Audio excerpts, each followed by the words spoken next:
to all my honored corporate dignitaries, honorable guests from the academia, which teachers, eminent professors from IIM, Calcutta University and other places,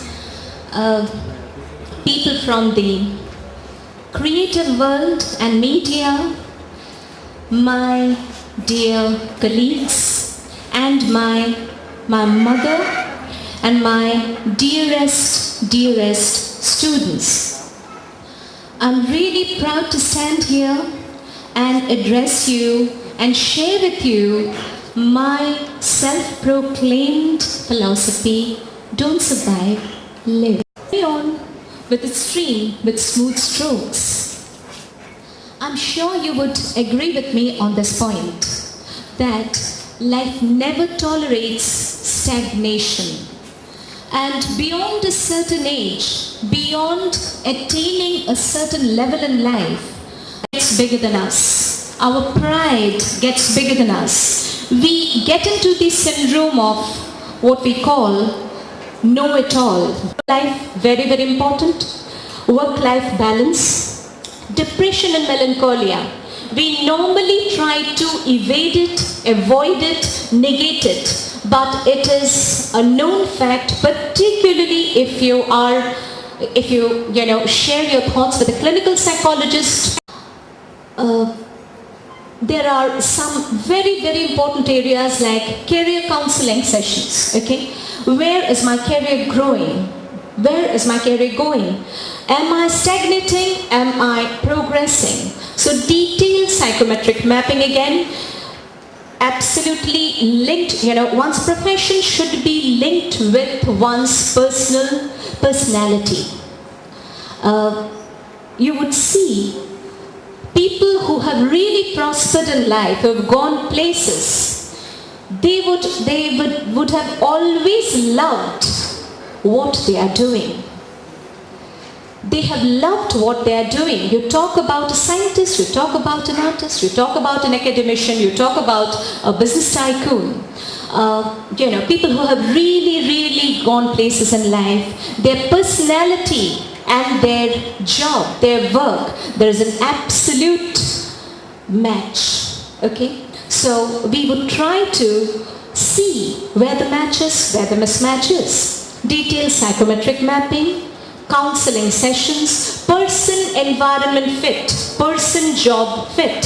Students who are pursuing their MBAs. At this stage of life, what they do, they just dream, they have dream companies on mind. They have dream assignments. Somebody thinks she would go to London Business School. Somebody thinks, somebody thinks that HSBC is the dream company which he or she wants to join. But once you go in, and once HSBC asks you to go door to door and sell credit cards, all your dreams come to the ground with a thud. And then you start asking, is this what I really wanted? Good, it is ITC. Good, it is HSBC. Good, it is, Tisco. But what is my job profile? They are paying me. There is one particular person who has gotten hikes, twice in a couple of months' time. I'm not naming her. I don't have to. I always knew she is a cut above. Well, but even after the hike, even after getting all the pampering from the corporate sector, she feels this is not my cup of tea. This is not what I intended doing. This is not my goal of life. And most of the people, starting from your own parents, to your spouses, to your friends, to your, well-wishers. Yes, I am. I can tell you, if I quote one corporate personality, Percy Barnevik, okay, who was the ABB chairperson, who was the ABB CEO, who quadrupled its global business in flat 2 years' time. He was asked, sir, how do you manage to do that? How make such exceptional decisions. What Barnabas said? He said, I go by my gut feeling. I go by my intuition. And 7 out of 10 times I'm correct.